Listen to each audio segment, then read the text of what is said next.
atendidas no nome santo do Senhor Jesus. Você crê, dá um brado de glória para o Senhor Jesus. Aleluia!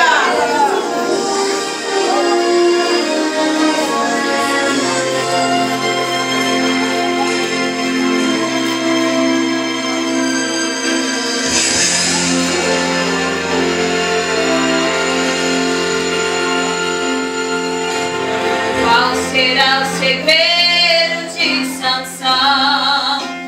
De onde vinha a sua força?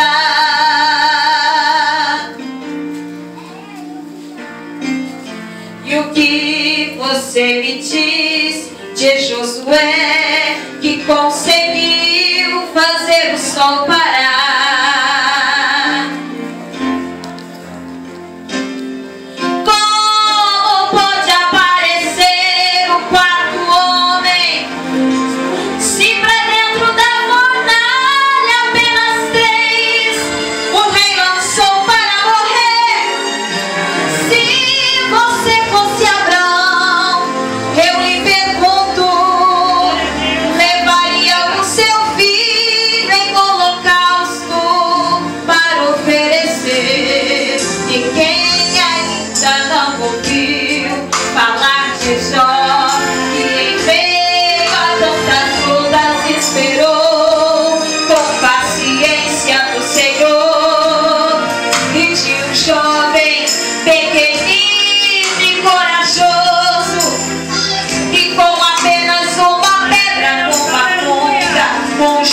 Te derrotou.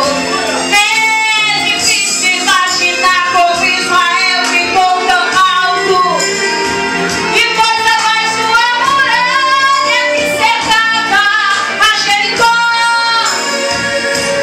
E quando Sara achou que estava tudo acabado, Deus tocou em sua mão e ela pôde um filho então gerar.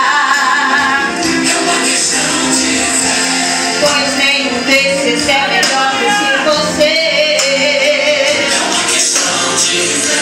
O mesmo Deus de ontem te contempla e te vê.